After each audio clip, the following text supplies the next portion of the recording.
Welcome into the Sports Objective as we have 50 Pirates in 50 days. And first, we have Kyle from LaGrange Barber. How are you, sir? What's going on, Dave? How are things in Martin County? Are you bunkering down and getting your hurricane supplies and getting ready for Tuesday? Yes. I wish I knew how many storms I made it in this house, but a lot. Hopefully, this will be another good one where we have nothing to worry about. But we'll see how that goes. I hope a lot of power outages are coming, I foresee. Yeah, no doubt about it. Bubba Rosenbaum, how are you? I'm doing well, guys. A thunderstorm just came through here just north of Charlotte. Yeah, I think it's probably coming our way. Bubba, we got a very special, actually two great guests here with us tonight. Father and son playing for the Pirates, and very honored to have them on, and I'll let you introduce them. Absolutely. Welcome into the show. Tim and Cam Marshmon. Tim played for the Pirates in the Art Baker and Bill Lewis eras, 88 to 91, and Cam played for Coach Ruff and McNeil and Scotty Montgomery from 2015 to 2018. Gentlemen, welcome in. Thank you. How you doing? Good to be here. Good to be here. Glad to have you gentlemen on. It's not every day. I know we had the Strucks, and now you guys. It's always great to have the legacy crew, the father and son, obviously, and maybe Cam, if you have sons out there, we love for them to play football for the Pirates. We'll just keep it going, that pipeline going, the Marshmon pipeline going. But I guess we'll start with you, Tim. Talk about your time. First of all, how did you decide to be a Pirate? It was very interesting. When I was in high school being recruited, I went on a couple of visits. Back then I was a Carolina fan growing up and watching them. So I kind of, I'm going to Carolina. Went on a couple of visits, went to University of South Carolina, went to Carolina, went to a couple of smaller schools, but they just didn't feel right. When I got to South Carolina, it was interesting. My brother Irvin, rather big guy, we get out the car, at that time I'm 5'10", 159 pounds soaking wet. And my brother, he's about 6'2", about 240, and muscles jumping off everywhere. And so get out the car, and the coach looks, he said, well, welcome to campus. We're going to love having you on campus. But they was talking to my brother Irvin. So I kind of felt, I don't think they want me here. I don't fit their criteria here. And went to Carolina. Did your brother play football? He did. He didn't play in college, but he played 1 year in Elizabeth City State. Okay. He was a very prolific running back. And matter of fact, his son, my nephew Jeffrey Marshmon, was recruited real heavily by Steve Logan for East Carolina, but he decided to go to North Carolina A&T. But he was, and I was really hoping he was going to go down to ECU. I would love to have seen him play in the purple and gold. And then went to Carolina, and they were going through a coaching change that year, and coach came in. I think that was.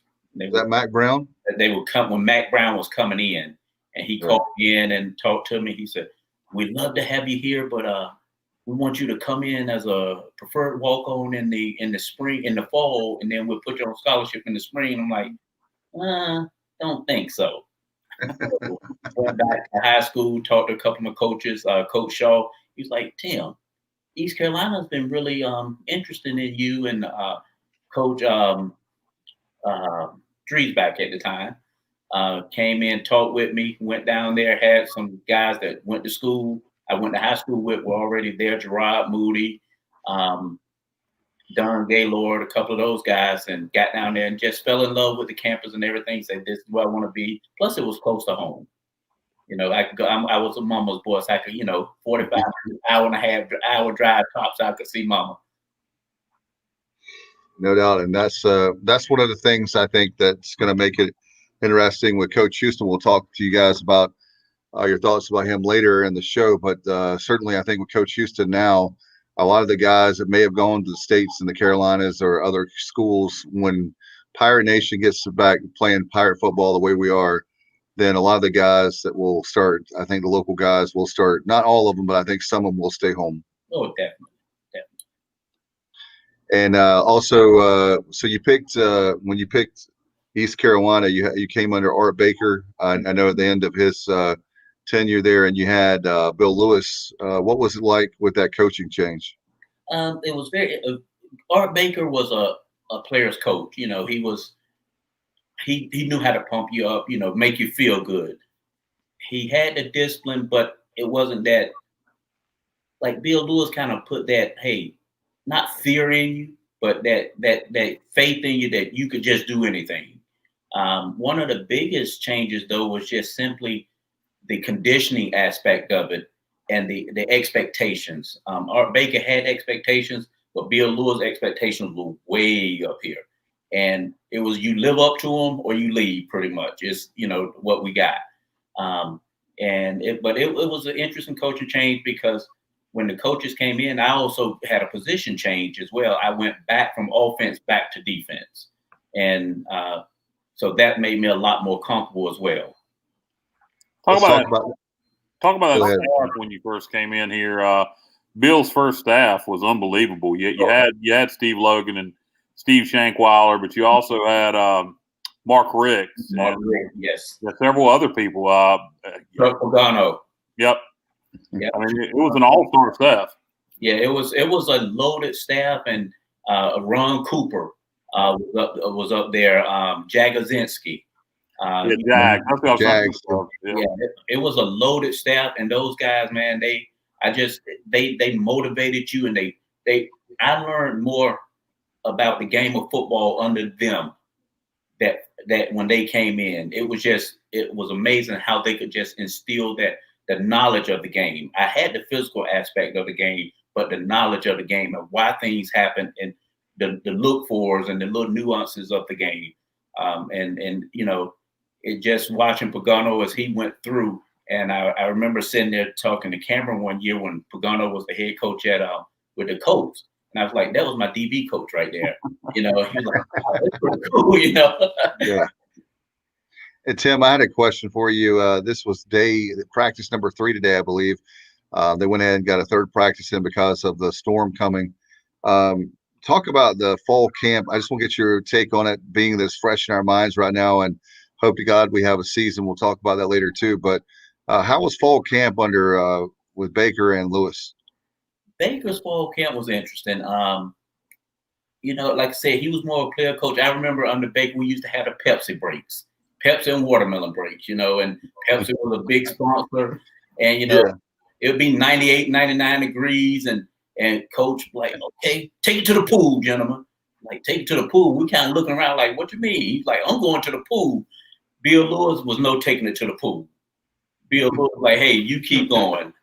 I remember watching Bill Lewis, you know, the Thunder and Lightning, and he's sitting there timing the difference in it because there had to be a certain amount of seconds in between that for you to leave the field. You know, if that was Art Baker, we would have been gone on the first sign of thunder. But yeah, that was one of the biggest things. And then coming in, when Bill came in, he also brought a new strength coach in. So we went from running the 1640s my freshman year under Art Baker to run the mile and the 110s. And that was a different type of conditioning because I am not a distance runner. And the mile was not for me. I mean, I would sprint all day long, but the mile, my buddies still laugh at me to this day. And I remember Coach Connors, we had 6 minutes, 15 seconds to run the mile in. I came in at 6:14, and he put me in conditioning, some morning conditioning. Next, I'm like, Coach, why you put? He's like, because you loathed. I'm like, but you gave me 6:15. I made the time, but it was just different. And I was in morning conditioning under him for about a week because he was like, we're not going to accept that. If you can do better, you're going to push yourself to do better. And that was one of the big difference for me. Did the coach seriously? You said Pepsi and watermelon. Did they seriously give you guys Pepsi instead of water or Gatorade? Oh, seriously, we would drink Pepsi sometime during break. Yes, I've never heard that about Coach Baker. That's hilarious. Yeah, talk to Chris Hall and Robert Jones. Pepsi break, gentlemen. It sounds more like you're going to the country store than it does to practice. Did he throw you a pack of nabs with it too? Normally that was towards the end of practice. You know that we would go through periods, so it may be that last period or when you run off the field. But I remember that because I remember when we would get to camp, they would give us these T-shirts. Like I said, Pepsi was a big sponsor, so you had we would get the Pepsi Cola T-shirts, and nobody was on campus, so all of us would walk around. I think I still have a picture of me, Robert Jones, Larry Ferrer, a couple of the guys in their Pepsi T-shirts. Yeah, that was back when Minji's Bottling Company was a huge part of East Carolina, and obviously Minji's Coliseum, and Minji's bottles Pepsi. Yes, so it makes sense. Yeah, that's really awesome. Sorry, Dave. I had a little bit of a lag there, but Tim, you referenced the 110s, and did you guys ever run the 300s? With Coach C? And yes. I saw something the other day. I'm trying to remember. Yeah, I don't know if it was maybe one of the Pirate Time Machine pieces that had been written by Ron Cherubini on Bonesville, or actually I think it was an interview with Coach C. He was on Marcus Crandall's podcast, and he was talking about when y'all went to Atlanta for the Peach Bowl, that Coach Lewis kept saying, Coach C or Coach Connors, how many more? How many more? They said, just a couple more, that you guys ran 12 of them. That was we ran 12 300s in time, and we were in summer school, summer conditioning. We were running 300s, and so that was another thing I talked to Cam about when he was going through the recruiting and looking at East Carolina. Look, Coach Connors was there. I said, I'm gonna go ahead and tell you,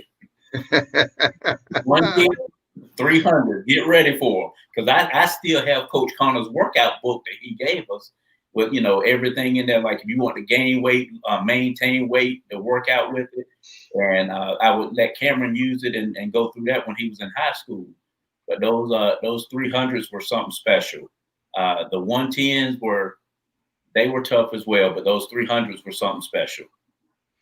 Yeah, and one thing that we have, Tim, and I know that's cool, Cam, that you had, both of y'all had the same. I hadn't thought about that, the same strength and conditioning coach. But the very fact that one of the things I know about Coach Connors is that I've heard so many times is that the players, that you guys were not tired in the fourth quarter. When you think that you would be tired, you guys, because of your tremendous strength coach, I'm a huge fan of his, that he had you prepared and ready.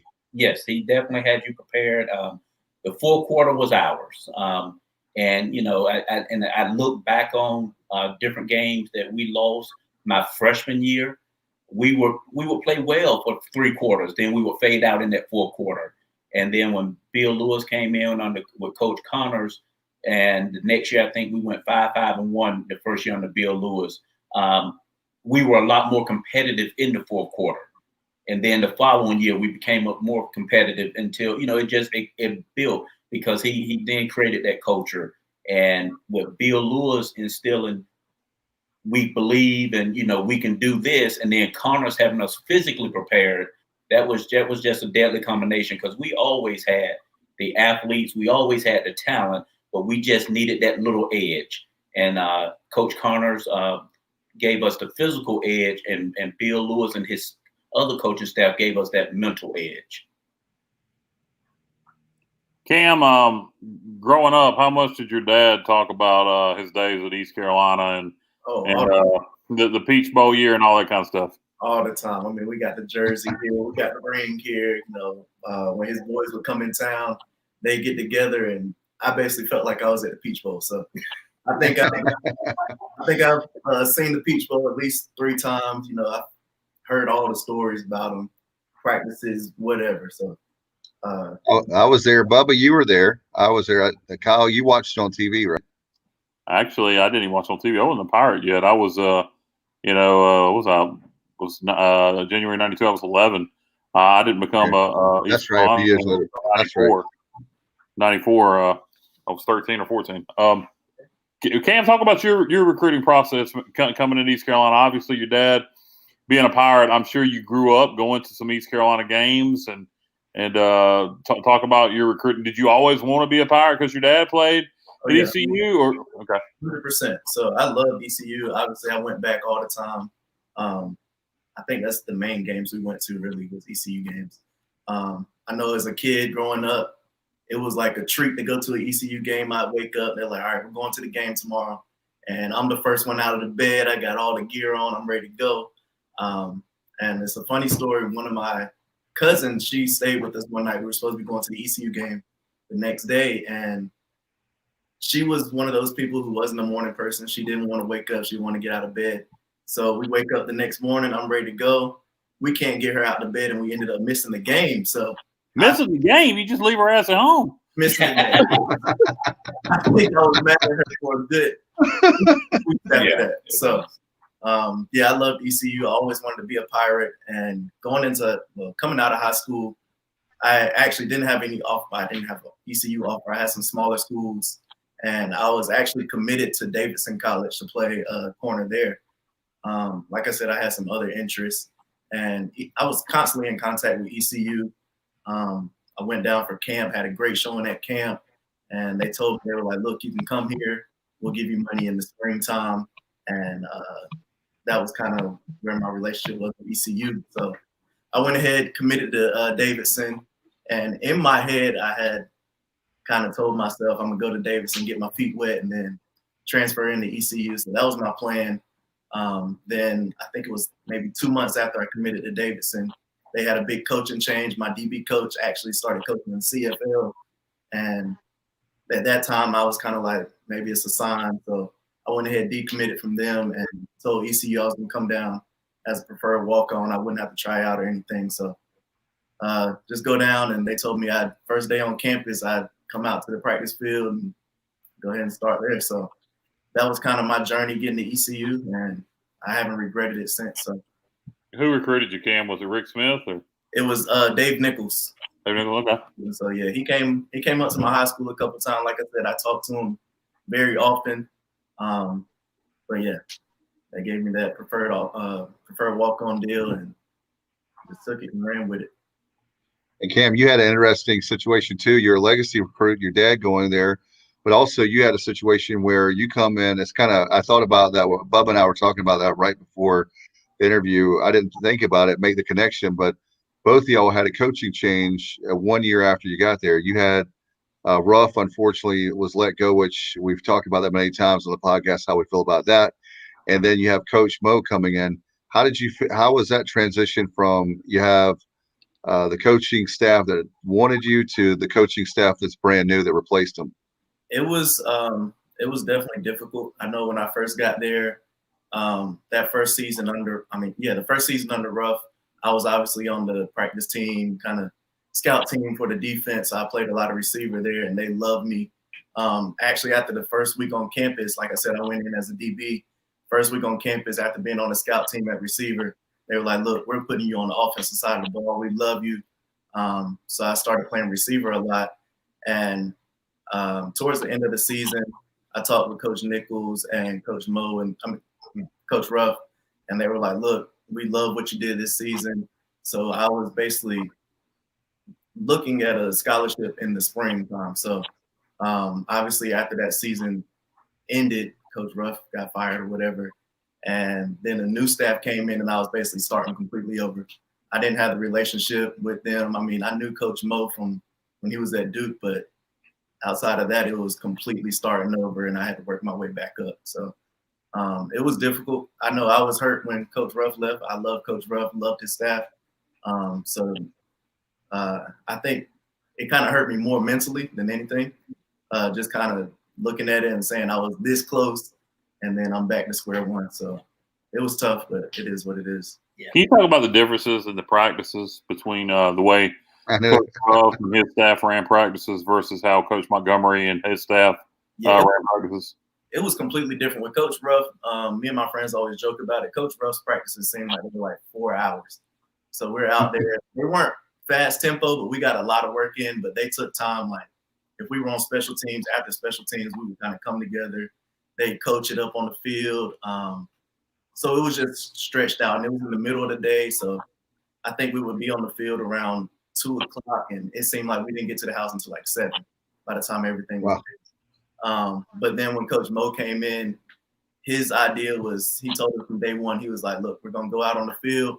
We're going to get it in, and then we'll be off the field. And I think we were only out there for an hour and a half or 2 hours tops. But it was the fastest practice I've ever been a part of. Even between periods, like Dad said, we had 16 periods of practice. Each period was maybe 4 or 5 minutes. I can't remember what it was. But even between periods, just the transition, we had to be running. you could not walk on the field at all, and it was just back to back to back. And then, like I said, Coach Ruff did a lot of coaching on the field. With them, it was, we'll go ahead and do all the practice, whatever happens, happens, and then we'll fix it in the classroom. So we spent a lot more time in the film study room. He ran it more like an NFL practice, whereas Coach Ruff was doing more hands, and his staff was doing more hands-on teaching, which, I mean, and I never played, both you guys did, and Bubba, you did. It seems that the college level that, I mean, I would guess you're developing and you're continuing to develop. So it seems to me slower practice, more hands-on instruction would be more beneficial than a quick practice and film study. Yeah, I think so too. I know a lot of guys, it's just different seeing it in front of you and then looking at it on a computer screen or a big projector or whatever. I mean, even seeing formations and you're trying to read the defense, it looks perfect on the computer screen. Like, I can tell you any defense on the computer screen, but once you get out there and the play is running and you got to find a safety, find a corner, figure out what everybody's doing, it's a lot different. So I prefer the kind of on the field kind of coaching style, but you get used to both of them, and I'm not mad at either one. It taught me both sides of it. So, Cam, I had a question for you too. Is we always joke around here with, we love Rick Smith, but he always tell me you got to do it live. How much did you guys under Ruff versus Mo? As far as tackling is concerned, that's one of the fundamentals of the game. You got to know how to tackle. You got to do that, as Coach Smith would say. You got to do that live. How much did you do as far as tackling drills under Ruff and McNeil versus Coach Mo?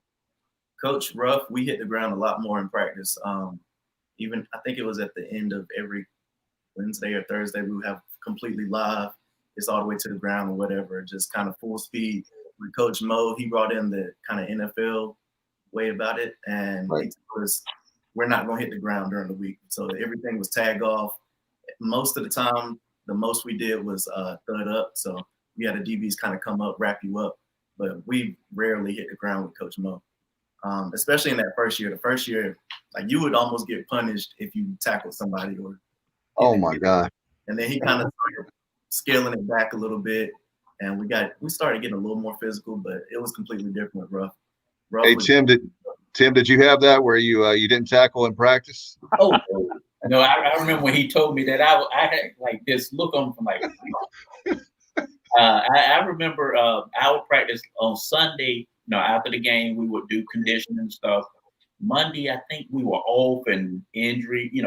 Then Tuesday, we were live Tuesday and Wednesday. Right. For at least 6 or 7 periods. I remember we go offense live, defense live, special team live. And those Tuesday practices were the longest. And I remember even in angle tackle drills, I mean, it was like, they wanted to hear some pads popping, and so when Cameron came home was telling me that kind of stuff, at the first I'm like, oh, I don't know about this, I'd never been in the NFL. I heard some guys talk, and I went down to a couple of practices, and the pace of the practice was fast. When I was watching my man, I'm like, man, this thing is fast. But I'm like, when are they going to hit? When are you going to tackle? Give me some monkey in the middle.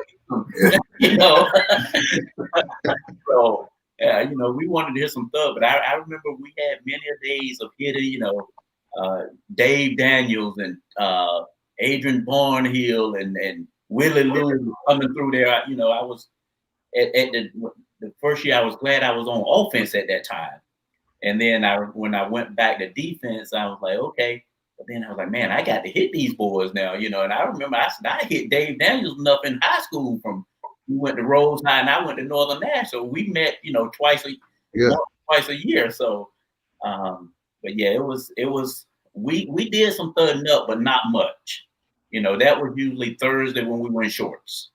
You would thud up, but other than that, you were live. Tim, what did it mean? Go ahead, Bo. We have some of your family, friends, and other Pirate fans chiming in. You referenced Jeffrey Marshmon earlier. He says, thanks for the shout out, Unc. Also, Renee Davis, and then also Virginia. My sister mother right there. And then you had Pirate fan Mike Radford, who's part of our tailgate party, who's actually a wrestler at East Carolina. He said it's not possible for you guys to understand the impact you and your team had on young Pirate fans. Here's one example. My first son was 8 at the Peach Bowl. He dreamed of being a Pirate. The Pirate thing didn't work out, but the work necessary to play college football did. He went on to be a punter and kicker at Richmond. And so just thank you from the bottom of his heart, and he'd love to have you at our tailgate sometime. Oh, definitely. Would love to be there. That's Cam. Cool. Somebody else you know well. And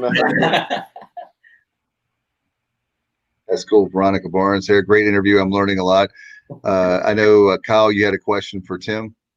Yeah, Tim, what did it mean for you to watch Cam as a Pirate? I mean, getting to see your son in the purple and gold had to be a little surreal for you. It was. I remember when he was going through the recruiting trip, and everybody was like, "Oh, you're gonna make him go to East Carolina?" I'm like, "No, I'm not gonna make him," but in the back of my mind, I'm like, "Please go to East Carolina." We did a lot of visits and a lot of camps, and if he wanted to go somewhere, we went. I wasn't gonna force him to be a Pirate, but I was really hoping that he was gonna be one. And when he put that purple and gold on, and I remember the first time I saw him come out onto the field, I think I had a tear in my eye. It was very special. I'd seen Robert and Zay go through it. I seen Hart and Terrell, his son Terrell, go through it, and I talked with them. But it's it's a different feeling to watch him out there, and at the same time I was nervous. I was extremely proud as a parent, but I was also extremely nervous as a parent, because I'm like, okay, this is my 18-year-old son, and he's playing some kids at 23 and 24 who looking at making this their job, in a few months. And so that was a little nerve-wracking, but it was one of the best feelings I had. I think, my wedding and watching him being born, it follows those two very closely. No doubt about it. You guys have had time to watch, obviously the current staff with Coach Mike Houston. Just want to get from a father and son, obviously played for the Pirates, former Pirates. What is your take on Coach Mike Houston and his staff, recruiting, and things now for the program? I think it's heading back to where we need to be. I know I've talked to a lot of guys. Obviously, I'm still good friends with a lot of people on the team, and they seem to love it. They think it's going in the right direction. I know especially his recruiting. He seems like he's doing a really good job recruiting, bringing in some guys from we got Alabama, Arkansas, so some bigger schools. So hopefully, we saw a lot of flashes over the last year, especially on the offensive side of the ball. So I think we got some good to look forward to. Yeah, definitely. I definitely agree with what he's saying. That is, the trajectory is going in the right direction. He's bringing that Pirate pride back. Just listening to him talk and interact and with the players, it seems a little bit different level than it's been. The enthusiasm is there, and he just seems like a no nonsense. Let's work and let's get it done. We're not going to turn this thing around in a day, but we're going to turn it around. And I think that's where he's heading into. And when I see the different recruits coming in, I'm like, man, he's doing some good recruiting there. I just can't wait to see these young guys on the field and doing great things in the future. Yeah, one thing I noticed about Mike Houston is he seems like, and I guess anybody involved in football is a competitor, but he seems like he hates to lose. And so, there's just something about that. Cam, was your senior season 18? Is that right? Yeah, it was 18. What did it mean to you to beat North Carolina? Oh, it was crazy. That game, it's like a couple games that I remember just engraved in my mind. Is that game, the NC State game, I think it was my redshirt sophomore year.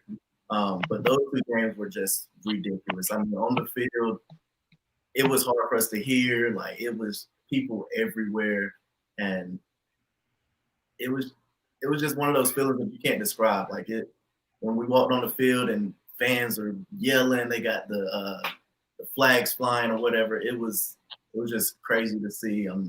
We played a great game. It was like everything was clicking, and after we won that game, I honestly thought we were on the way up. So things obviously changed a little bit, but at that point in time, I was like, look, this is what I came to ECU for. Like, this is what I love, and we're in a great position. So it was really cool. Yeah, and the week before you guys lost to A&T. I mean, you talk about in the span of 1 week, you lost A&T and then beat North Carolina. I mean, what a range of emotions. Right. That A&T game was crazy. Obviously, we had the thunderstorms the first night, and we ended up sitting in the locker room until I think it was 11:30, 11:45. They wouldn't let us leave, and then we thought just the game was going to be canceled. We were going to send everybody home. Then I think it was Coach Mo or one of the assistants came in. He was like, look, everybody, you got 30 minutes. We're going to load up the buses, and we're going to Raleigh. And everybody's looking like, why are we going to Raleigh? And the game's in Greenville. But we loaded up the buses. Everybody got their bags. He didn't let anybody stay in Greenville that night. We came up to Raleigh, stayed in a hotel, and then had to wake up the next morning like 7 or 8 o'clock, get back on the bus and go back to Greenville to play. So it was really crazy. It was a real long night, and you could tell the difference. That first night, we were ready to go. I honestly think we would have blown them out the water the first night. But once we went back down the second day, I mean, it was like guys were having a hard time kind of getting pumped up for the game. We had people arguing with each other, so it was just a lot going on. That's crazy. Bubba, I know we have some comments here.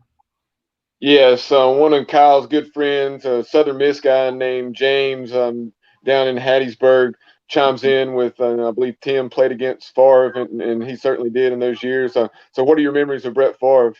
Oh, man, he was one of the biggest quarterbacks I'd ever seen. And he was but his just knowledge of the game and then his athletic ability with that knowledge of the game was just unbelievable. You always talk about him with that gunslinger mentality, but just back then he just commanded the offense. And I can't remember the running back they had, but that with Brett Favre at QB and this kid at running back, I think he was like 6'2", about 225, and just he was a horse. He was just man. Those guys, it was just amazing. I just remember the biggest thing I remember about Southern Miss is getting off the plane and we're driving. And it's like it was nothing there. We nothing. Then all of a sudden this stadium pops up. Like, okay, where did this come from? And just going down and that game. I remember dislocating my shoulder. I was going down on kickoff coverage, and Andrew Ward was one of my best friend. He was running beside me. And we still joke about this to this day. This guy, he came out of nowhere and blindsided me. And Drew said, all he remembered was me flying across his face. And I remember I got on the sideline and the training staff was like, where does it hurt? I'm like, it hurts right here. He was like, but Tim, your arm is down there. I'm like, yeah, well, it hurts right here. And so they back in, but it was just, it was amazing. And I told Drew, I said, please tell me that wasn't Brett Favre to hit me. I know Brett Favre's not on kickoff return, but if that was Brett Favre to hit me, we're going to have a conversation after this game. Tim, what was your favorite win? Obviously, we talked about the Carolina win with Cam. I ain't going to let you choose the Peach Bowl. Something besides the Peach Bowl.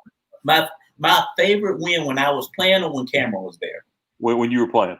When I was playing, I think my favorite win, to be honest with you, was Syracuse. Syracuse, okay, yeah. Oh wow. Syracuse on the road, first win over a top 25 team in program history.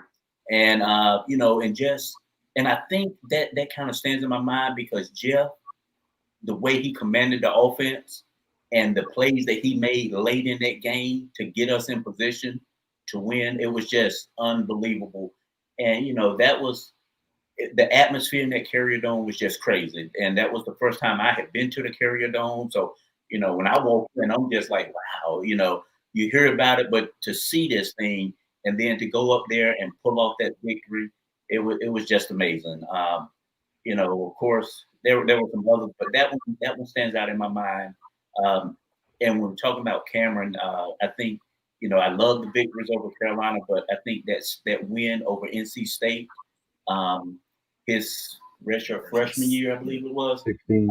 I think that was the 25th anniversary of the Peach Bowl that year. So Bill Lewis was back. We were all back. And just to be able to then share that feeling with him, how it is to beat that rivalry of NC State. And I remember coming off the field, my wife has a picture when we coming off the field of Cameron and I just embracing. And I was just, I was just so happy with the win, but with the guys, with the way they played. And for now, he and I have that memory to be able to share that type of victory over a common opponent. And that game was crazy because the practice before the game, Bill Lewis actually came and spoke to the team. So it was like my first time actually seeing this guy in person that I've heard everything about. And I'm like, wow, he coached my dad. And as soon as we broke it down, everybody's kind of leaving the field.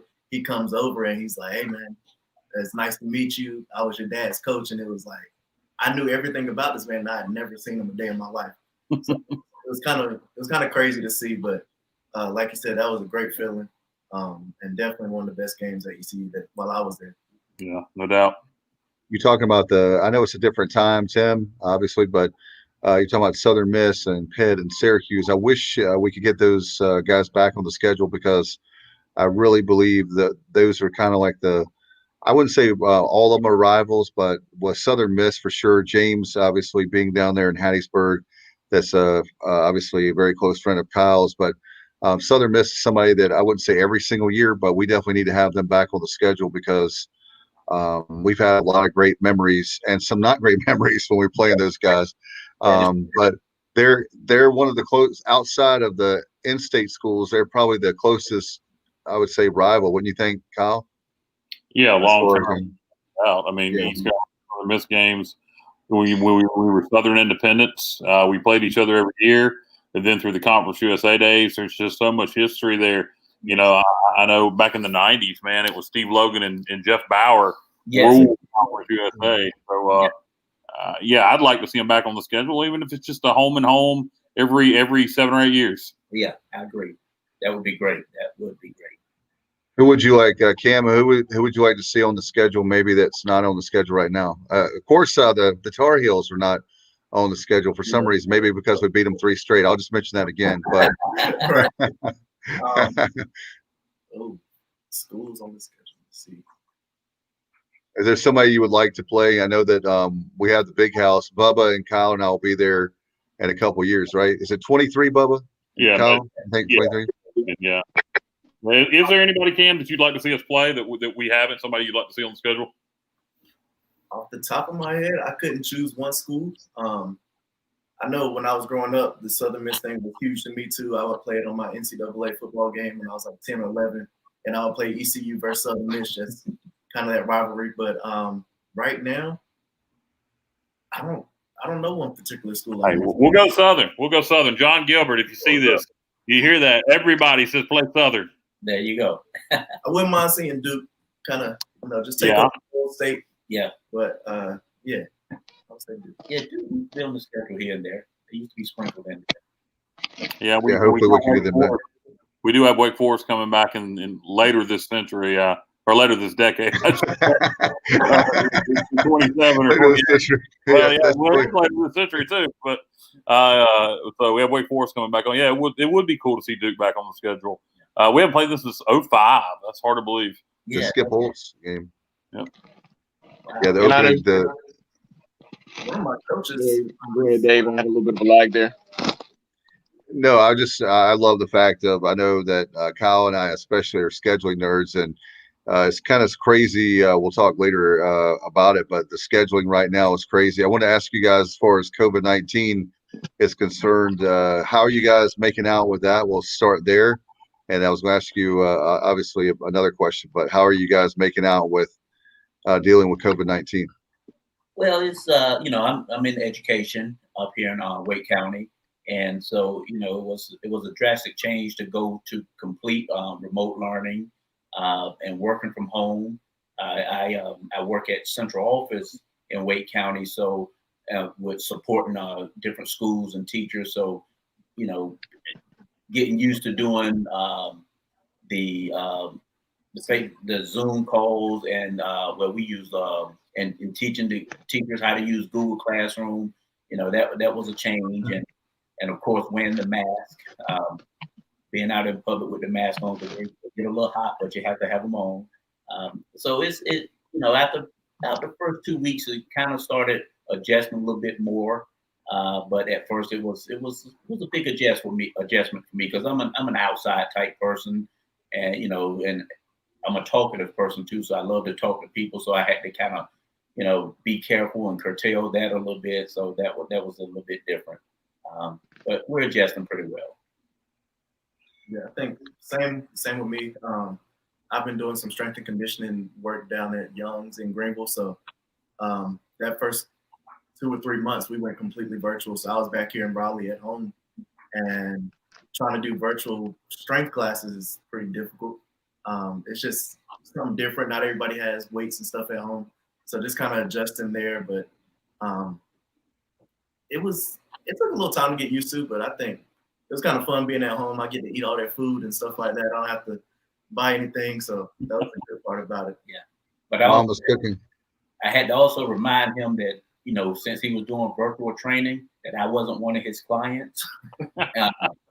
Because he was like, Dad, you need to try this. Dad, you need. I'm like, Cameron, I'm not as young as I used to be, and I'm not paying you to train me. Right.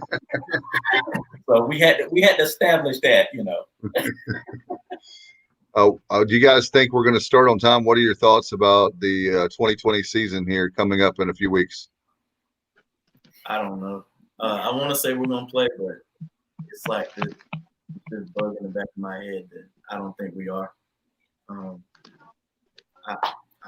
It's up in the air. Yeah, it's. I'm optimistically hopeful. So I think we're tracking in the right direction. I'm torn between it. I want to see them play, but I want to make sure that they're safe. And that's the scary part when you just looking at the Major League Baseball team. They were talking yesterday. One Major League Baseball team, I can't remember who it was, had like 29 cases. Marlins. Was it Yes, Marlins. So then all of a sudden they're saying, well, we might just shut Major League Baseball down. I don't want to see that happen where we get started and then we have to shut it down abruptly. Because basically that's what happened with school. I remember, I went to work on March the 12th, and then that Thursday, I went to work. That Friday, had a doctor's appointment. Then Monday, we're sitting at home looking at each other. Yeah, it's been really crazy. I know Bubba's a teacher.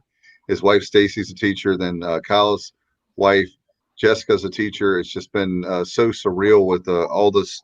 You talk about Google Classroom. I'm like, man, I've got that coming up for 9 weeks starting August 17th, and hopefully by Halloween, by that point, we'll start to be back in the classroom, or hopefully things will be headed in the right direction.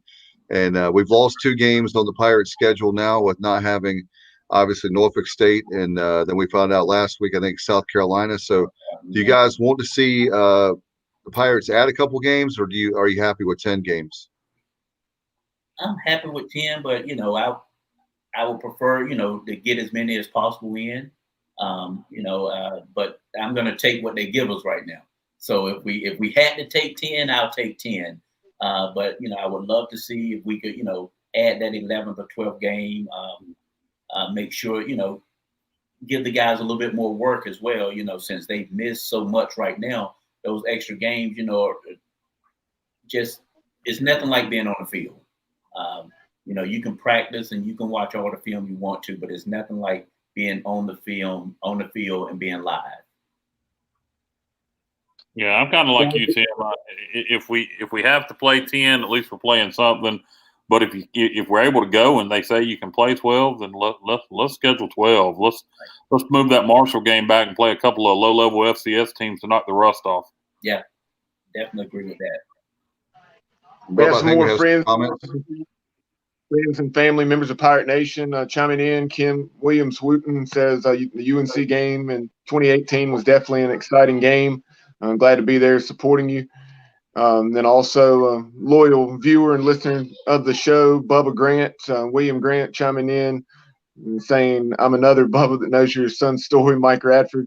And then also Ron, or James, rather, down in Mississippi and Hattiesburg chiming in. You were trying to think of the running back Southern Miss had in 1990. It was Tony Smith. Yes. And then he agrees with us, saying that Southern Miss fans are certainly wanting to renew. He meant obviously the USM ECU rivalry, but that's one. It was kind of odd through the years. Southern Miss certainly had our numbers, but we had a lot more success in Hattiesburg than we did in Greenville. Because I think when we beat them in 2009 in the Conference USA, or to win the division and to play in the championship game, that was only the third time we beat them in Greenville, and I know we beat them a time or two after that. Yes, definitely. Yeah, they did have a little bit more success in Greenville. So maybe if John Gilbert's watching, a question I had for you, Tim, you referenced that victory over the Orangemen as they were back then in the Carrier Dome.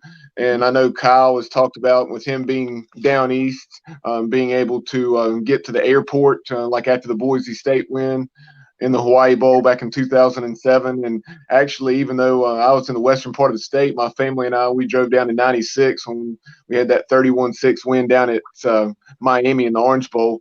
So just talk about what that was like getting back after multiple games that year and the airport just being nuts. Yeah, it was.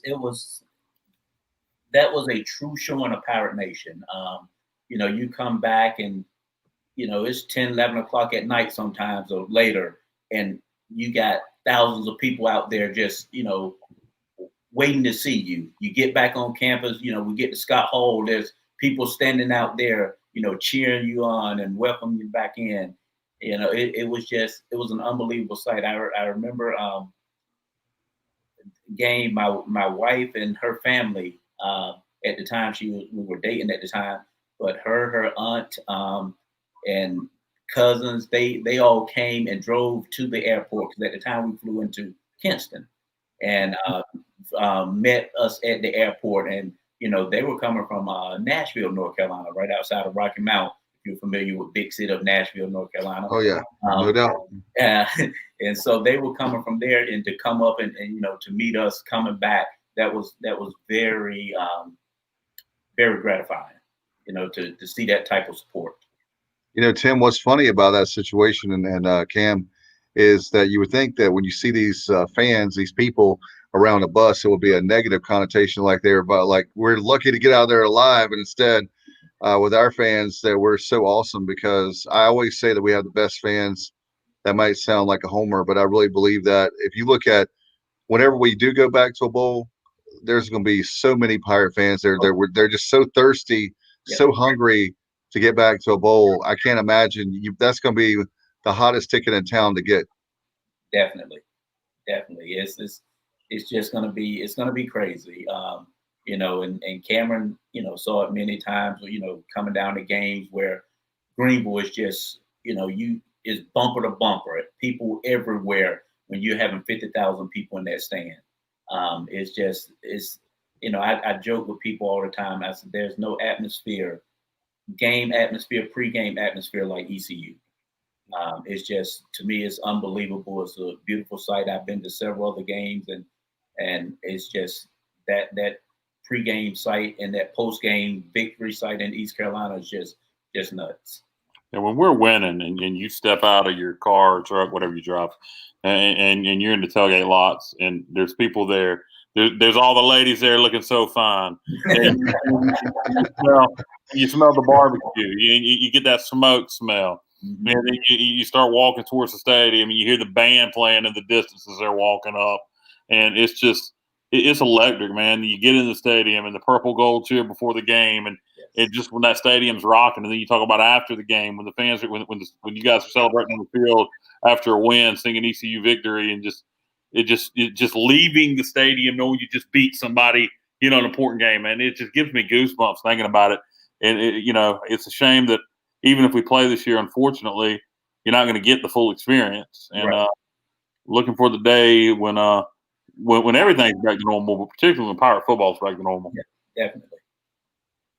I definitely think I've said the year 3 under Houston, which will be 21, is going to be the year that we really have the magic. And I think even the sad thing, I was telling the guys, the sad thing is even if we have a magical year this year, the fans won't be there to see it, unfortunately. What was it, Bubba? Is it 12,700 people? If that's 25, if we have guys, we have 25% of the stadium. About if we were to have 25% capacity at Dowdy Ficklin, it'd be 12,700 approximately. Right. And that seems to be the number that's being talked. Bubba, I don't know if we didn't start that 25% stuff, because I hear Gilbert referencing it. I'm starting to think if we didn't start the 25% rumor, but I did hear him the other day saying, maybe as much as 40%. I don't know where he pulled that number from, but I would at this point, man, if we play football with 25%, I'd be as giddy as a schoolgirl. Yes, I'm with you. Yeah. Now, Kyle, the 25% thing, that was just something I had seen. I know the Speedway in Bristol, I had heard about that, even though I'm not really a racing fan. And then also just other places around the country had been talking about that. So that's kind of where that came from. Okay. Yeah. What as far as the, I guess, future, what are you guys being former players, being different eras? One of the things that I want really bad for the program is an indoor practice facility. Are there things that you want to see as far as down the line? We want things to really grow. I was telling the guys, if you look, and I'll say this publicly, and I may have already on the podcast, but you look at the academic side of things. I know they get state funding, but you look at all these buildings, there are buildings everywhere, and the student housing, which is obviously private stuff. But then when you look at the athletic facilities, you're like, man, we need to have, it's like the tale of two cities. We need to have more things there for our athletes. What are some things that you're in two different eras, but what are things that you see being a former player that you would think that that's how we can really land a recruit? Well, for me, it's funny because, seeing where the campus is now from when I was there, I'm like, man, you guys been living the life, But definitely, being in that Greenville heat and knowing that that Greenville humidity, one of the major things is that indoor practice facility. I think that can definitely be a game changer. So the other facilities, I think they've done a great job with those. But we got to get that indoor practice facility. I think, Cameron and I talked a lot about, I think it was Clemson and a couple other schools. Some of the just minor things they do for some of those kids there, having their own barbers, in the facility. I love all the apartments and everything, but I'm that old school. I like that when the players were in Scott dorm together, they were all kind of in that kind of athletic dorm together. It just added a whole different level of camaraderie. But that's me coming in during that time frame versus Cam is used to being everybody in different apartment complexes. But the big thing I would like to see is that indoor practice facility. Cam, the CJ2K Juice Bar that came in the last year you were there. Yeah. How was that? And I know Montgomery used to talk about always needing a training table, and we do have under Coach Houston, we do have a nutritionist on staff now, and they are providing meals for the players now. But talk about, if you will, the juice bar. Did it have a big impact the 1 year you were there, and how much of a difference having a nutritionist on staff? How much of a difference you think that would make now that we do have one? I think it did help a little bit. I know just the change in the locker room from my freshman year with Ruff. Once Mo came in, we had the locker room change. Like you said, the juice bar and all that. We thought we were living in heaven once we got that. But I think it did help a little bit. Even early morning practices, like little, even if it was just little nutrition bars or the muscle milks and stuff, just having that right there in the locker room as you walk in, it helped a lot. I know it helped me gain about 5 pounds that last year, which I had been needing. But yeah, with the nutritionist, I think that was something we had been needing. We were way behind the times with that. I mean, it's hard as a student athlete, when you're at the stadium all day, we didn't want to go to the dining hall. It wasn't the best food. I mean, we had to live with it. But now having somebody and you have these set meals, they're catering food and stuff like that, I think is really good, especially for keeping weight on guys, getting them stronger and stuff like that. So I think it's real beneficial. No doubt about it. It's very, it's definitely a time. It's something for me that I think that we're, by the way, I was going to tell both of you guys that, and I'll tell the administration or whoever's listening, we are a big time school. Please stop calling us a small school. We are a big school. And we need for everybody to act like we're a big school. I don't care how you fit into Pirate Nation. It's something that really bothers me when people that are in charge or people that are in the fans as far as Pirate Nation, they refer to us like we're a small school. We're big time. And both of you, that's why you're both winners. That's why like the mindset that you have. If you think you're small, you'll be small. And both of you, I appreciate y'all being on tonight because I want to have all the winners out there. I wish we could have some kind of, I don't know if it's a spring game or we could have all these former guys coming back at one time to really send the message to Houston's doing a great job. We've got things in the right direction, but I think it's meaningful when we have former players saying, you got to go, when you put on that purple and gold, you need to expect to win every single game. Yes. Yeah, that's definitely, we got to get that mindset there. That hey, it's grind. I hear the guys talk about former players and guys I played with. Hey, when we put that, it's about the work ethic. We put in the work, and when we put in the work, good things happen, and that's what we do as Pirates. We love. We're not a small school, but we love playing that underdog role where nobody gives us that chance. So as Cameron says it all the time, what Ruffin says, Want some, get some. Want some, get some. That's right. And that was the mentality. I remember we had coming in. I remember when we first got on campus. It was my freshman year, that recruiting class, Jerry Dillon, Tom Scott, Mike McCaleb, Jeff Blake, Ernie Lewis, Robert Jones. We all came in, and I remember Jerry and some of the guys, we got together. And one of the things that I can't remember exactly who said it. I remember, it was, hey, we're going to change the culture here. We will go to a bowl game. We will turn things around here. And that was in '88. And that was our mindset as that freshman class, as we called ourselves at the time, the last of the Baker Boys. That was our mindset. And when those guys hit the field, when they played with everything, they laid everything on the line. And Steve Logan came in and he kept it going. I love talking to the Hart boys because those Hart guys, their name is perfect for them because those guys have the biggest hearts I've ever seen and love the game of football. And they are truly want some, get some, I will smack you in the mouth. That's right. The kind of, if you want to play for East Carolina, I love when Cliff Godwin is pretty much the same mentality I have, even though I don't play. Is the very fact we'll take you anywhere. If it's a parking lot, we'll play anytime, anywhere, any place. We've got that chip on our shoulder. Right. And we work harder than everybody else. I know both of y'all, when you're talking about the practices, certainly with the training.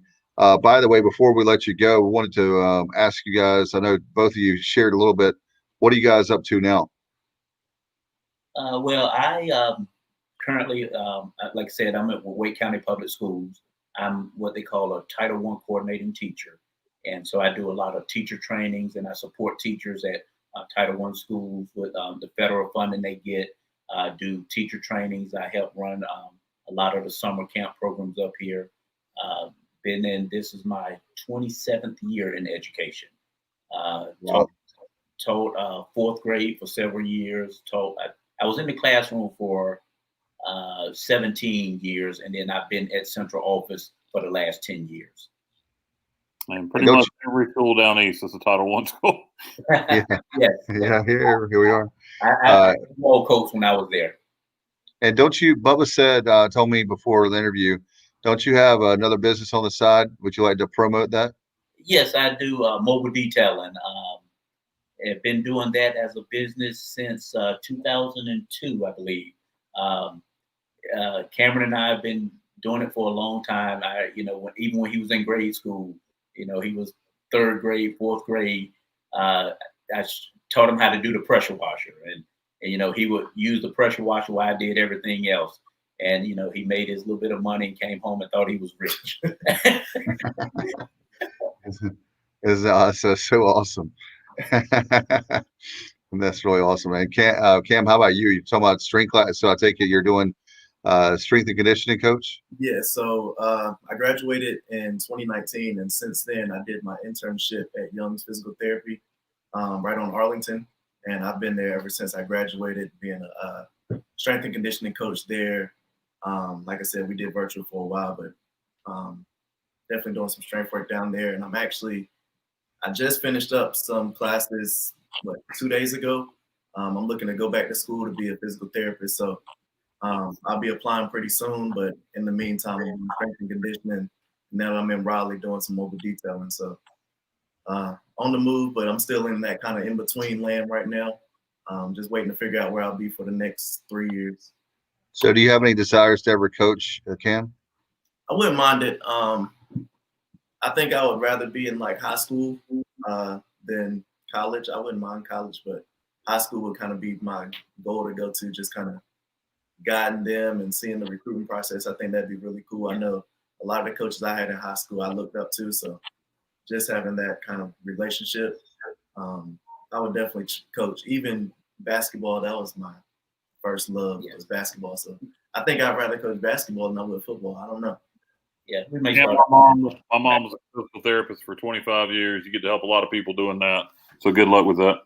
Appreciate it. All right. Bubba, do you have anything before we go? No, I'm good, guys. I really appreciate you coming on. Have really enjoyed this conversation. We had a tremendous amount of viewers tuned in, and I really appreciate you being so generous with your time and spending an hour with us. Oh, thank you. We appreciate the invite. Absolutely. Thanks for what you did for Pirate Nation. Thanks for both of you, what you're doing now, and love to have you back on soon, especially whenever we have this football season on. You guys are awesome. So thank you so much, and love to get that father and son Pirate perspective, and hopefully we can do that in 2020. Oh yeah, definitely. Just anytime you want us back, just let us know. We're available. All right, gentlemen. Thank you. Have a great night. All right. Thank you. All right, great to have them on. Wow, what a great night with them, with Tim and Cam. And gentlemen, that was a lot of fun. I knew it was going to be fun. Bubba told me that he thought there would be a lot of folks watching, and they are tremendous. Guys, did you want to talk a little bit before we go? Certainly lots of stuff to talk about in college football, and a lot of crazy stuff happening. Bubba, by the way, I think we're going to have to get our friend of the podcast, Mike Yam, back on. Kyle and I were talking about that this morning. Yeah, we definitely, with everything going on with the Pac-12, we certainly need to get Mike back on. We'll see if we can make that happen here in the next few days. One of the things that I had, Dave, we got a huge commitment yesterday from Walter Simmons III. I believe he may go by just Trey Simmons, but a 6'1" or 6'2", depending on where you look, 180-pound dual threat quarterback out of Florida. Oak Leaf High School down in Orange Park, Florida. And I mean, this is a guy who obviously our quarterback room is very full, and you would have to think that some of those guys will likely be transferring out. We have, in addition to Holton, you had Brian Gagg and Alex Flynn, who are already on campus, and then you had 3 more coming in this year. So Walter Simmons is a guy that we had really zeroed in on. If we were going to take a quarterback, it was going to be him. Otherwise, we probably were not going to take a quarterback in this class. It is our first commitment from the state of Florida. And just taking a look at things right now, we have 1 from Maryland, 1 from Florida, 2 from the state of Virginia, 2 from South Carolina, 2 from Georgia, and also 2 from Alabama. And so oddly enough, out of our 10 commits, none from the state of North Carolina, which is concerning. But at the same time, right? I told Kyle, hey, as long as we're bringing in good football players, we win football games, then people in the state of North Carolina, kids are going to want to be a Pirate. Yeah, but it is concerning. I mean, you build. I mean, yeah, you certainly you look at the Peach Bowl year. We had probably hardly nobody from North Carolina, so you can certainly build build a lot of build a team with a lot of out-of-state talent. But I'd like to be able to land more in-state guys, and I guess over time we will.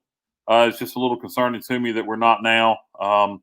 But get the best players you can. Don't take the third best player you're at a position you can get because he's from in-state. So definitely take the best players you can get. And one of the things I want to touch on, guys, was the stuff out of the Big 12. We talked about, or Pac-12, I'm sorry. Talked about bringing in Mike Yam. And if you hadn't had a chance, there's plenty of places to find the article about the demands of the Big 12 players. There's a group of 100 players. They said there's more involved.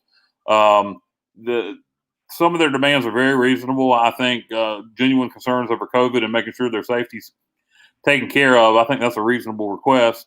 And even some of the other things they want done, I think is reasonable. But asking for half of the revenue from the Pac-12 conference to be split amongst the players is ridiculous. Yeah. It's never going to happen. And when you put stuff like that in, it takes away from your real issues and makes – when I see that, I look at all these other issues and I go, well, that's all you want. When you got that in there, somebody like me who's a cynic, that's what draws my attention. And I'm going, well, that's really what this is all about. So if you really have other issues that you're concerned about, address those and then leave that part for another time. If you genuinely are worried about your health, then address that and address maybe some of the social justice issues that you feel need to be addressed, and leave that wanting half the conference revenue out, because like I said, to me, it just takes away from all the rest of it. I'm like, that's really what this is all about when I see that in there. Yeah, that's Dave, the one thing. I had a little bit more very quickly about Trey Simmons on the latest commitment to the Pirates. He had offers from the likes of West Virginia, Virginia Tech, UVA, USF, UCF, LSU, Illinois, Georgia Tech, and several others. So this guy had a huge offer list from some highly successful programs, and I'm very excited to hopefully get him to sign on the dotted line come December. You guys were talking about the quarterback room. I think that it's possible a couple guys could transfer, but also the fact that you have some guys that are going to move to a different position. They certainly will get their shot at quarterback, but I think we've seen so many guys over the years that have changed positions. This particular case with quarterback, and I think what it comes down to is there's a lot of great athletes that are at the high school level that are quarterbacks, and maybe they move to, I don't know, with wide receiver, or they move to DB or different places on the field. But I think when it comes down to, if you have a guy like Houston and you know he's a winner, and you come to East Carolina, you know that you're going to win. I mean, it's only a matter of time when a whole bunch of wins are going to happen, and you can be that guy or the group of guys that turn things around. When Tim was talking about those freshmen that came in that said that they were going to be the last year of Baker, that they were going to be they were going to turn around the program. That's what we have right now, is a situation where we can have guys that can turn the program around, and it just comes down to really good football players, smart football players, great athletes. Yeah, well, you're missing the forest for the trees. It's not going to matter if we don't play a football season, and with what's going on out of the Pac-12 right now, none of that might not matter. As far as the quarterback room, they may all have another year of eligibility because we might not play until 21.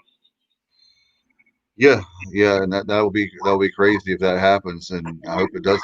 But you're talking about the springtime? I don't know. What's happened today with the Pac-12 is very concerning to me, and I think it could throw a wrench into everything. Yeah, it's gonna be crazy for sure, and that's not something that was really, when you told me about that story, that was a very bizarre. Like, I get, like, the first part, like you were talking about the safety of the players, and obviously with COVID-19 and all that stuff, and then to talk about the revenue and that sort of stuff, people forget about.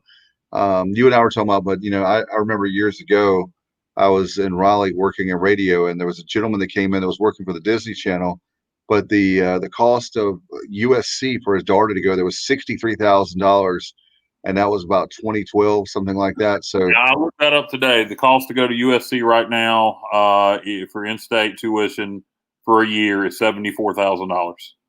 Wow, see, it's going up another 11,000. So the fact that you're getting a scholarship at a great university like USC for example, or let's say UCLA. There's a lot of good schools in the Pac-12, no doubt, and or anywhere for that matter. So let's say that you're getting $60,000 or $73,000 now, times 4, and you're getting a great education. If somebody sees that you have a degree from USC, I mean, that's a big deal.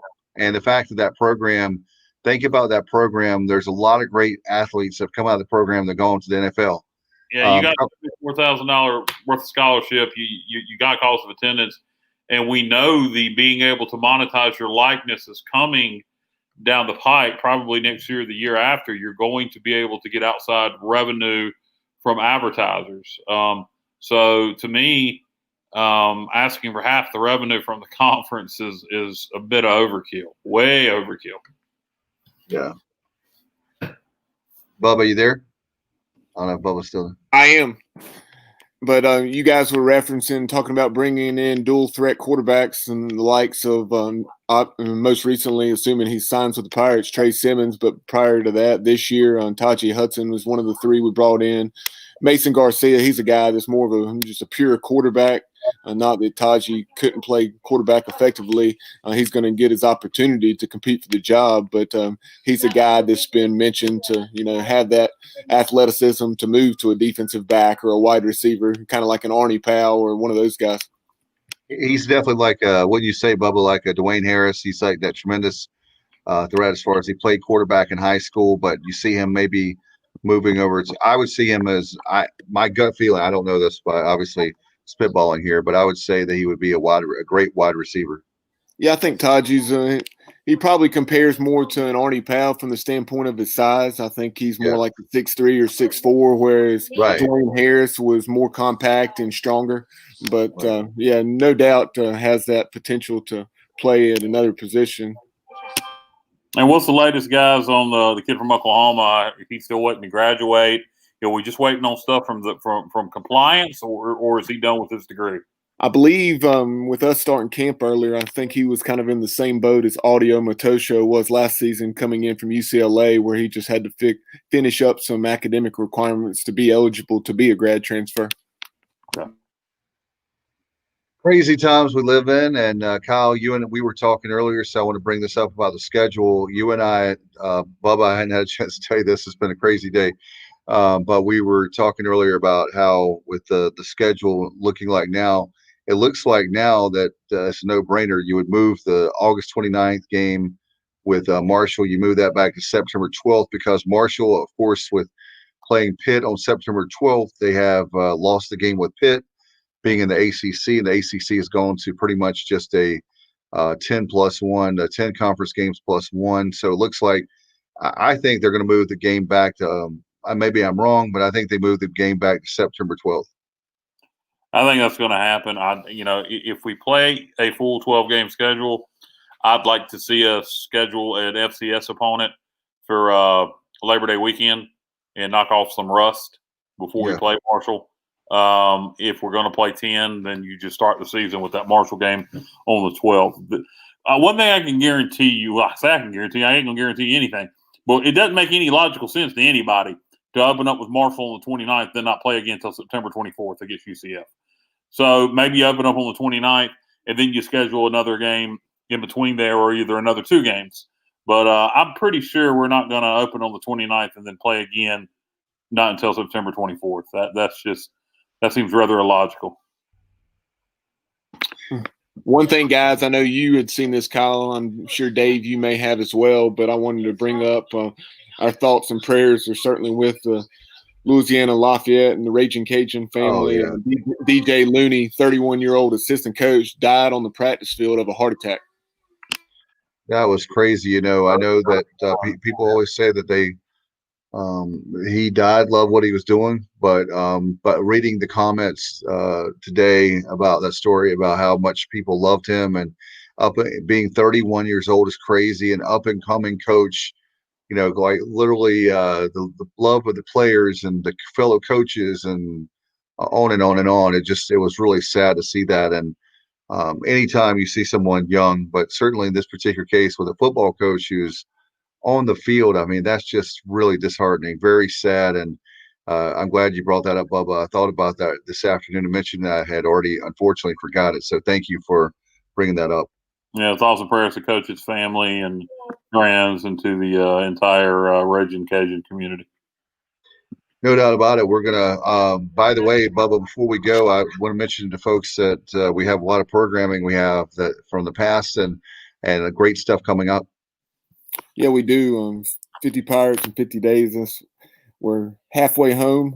It was 25 and 26 tonight, assuming we count that as one, or excuse me, two. So we'll have plenty of those. And then in addition to that, on Tuesday, Rachel Barbeau, Sirius XM, and Changing the Narrative against domestic abuse. We'll have that for you. And then the second part of the 7 o'clock hour, we will have Garrett McClintock from BYU's 24/7 site talking about the Cougars' scheduling predicament, having the entire month of September wiped out, and also their season finale against Stanford. And they had 3 Pac-12 games that they lost, and then also 2 Big Ten games. So they're certainly scrambling, and I know our buddies up at UConn, we were talking, Kyle, yesterday. Well, they're at 7 games as well. I believe they're at 9 games. Okay. Yeah, 9. 9, yeah. And so they're if they want to play a 10-game schedule like a lot of people are, they just need 1. And Army, to me, it's one of the funniest things being an independent, and I believe they've only lost 1 game. You talk about luck. It's definitely on their side. And by the way, I want to show this on the air so you guys maybe not believe me. I got this, my Field Steel last week. I have it also. And I know you guys had it, but I've had it for about a week now and hadn't had a chance to talk to you guys about that. So I did earlier with you, Kyle. But certainly, by the way, fans, don't forget to get your Field Steel magazine. And if you order it by 1 p.m. In that business day, then they'll go ahead and ship it out. And I got it Kyle, I know you did, and I got mine very, very fast. It was unbelievable. Within a couple of days, bam. I ordered mine on Friday. It came on Monday. And you can also purchase it at Barnes & Noble and Books A Million if you want to grab a copy in person. Ignore the schedules in there because they're irrelevant now. Yeah, that's pretty much blown up. And hopefully, I know they have, Kyle, I was going to ask you this, and Bubba, they have they actually have on your smartphone where you can, or a tablet, you can get the Field Steel 2020 edition. I would imagine, do they update that? I've never got the. No, well, there's really never been any reason to update it. Well, yeah. With significant information, but when I've got it in the past, no, I have downloaded the digital version because it was always available prior to the paper version. Not this year; it normally is. So there's been times where I've been impatient, downloaded it, then went and bought the paper version. But that's a good. They could, and that would be a way to sell that mobile app if Phil wants to take the time to update schedules and roster notes from when he put that magazine out. If we do play, that may be an idea for Phil. But I would imagine he's probably enjoying a little bit of a mental break before the season starts. Dave, I'm actually the odd man out. I have not purchased a Field Steel yet, so I need to get to Barnes & Noble or Books A Million or place an online order and go by and pick it up. So Bubba heard it was $22 or $20 plus $7 shipping, and he said, "Yeah, right. Yeah, I hear you." Yeah, we're members of the media. Always might make me out to be a tightwad, and that couldn't be further from the truth. But that would take away from his Chick-fil-A money. So right. Yeah. In addition to that, subscribe on YouTube, and we have all these 50 Pirates and 50-day interviews from the last 2 summers on there, and a playlist to make it easy to find. And then also more than 100 old East Carolina football games from 1965 all the way up to present. So if you need the easy button trying to find a former East Carolina game, whether it's 1999 Duke or like I said, 1970 East Carolina Marshall, when the horrific plane crash happened several hours later, we had that one as well, thanks to a good family friend, Greg Burke, who has that on his channel. Unfortunately, no one has 1997 East Carolina Wake Forest, so it can be loaded to YouTube. If anybody out there who happens to see this has 97 East Carolina Wake Forest was televised on Fox Sports South, please contact the Sports Objective so I can get a copy of it, or just hit me up on Facebook. All right, that'll be fantastic. Well, gentlemen, thanks to Tim and Cam. Appreciate them very much. Thank you, Kyle. You're awesome. Bubba, you're awesome. Appreciate you guys very, very much. And again, you can get this show anywhere that podcast you listen to your favorite podcast. 50 Pirates in 50 Days. You can get on SoundCloud and Anchor. And of course, we have them archived on our Facebook page and on our YouTube channel. All right. So until next time, you've been watching 50 Pirates in 50 Days right here on the Sports Objective. Go Pirates. Good night, everybody.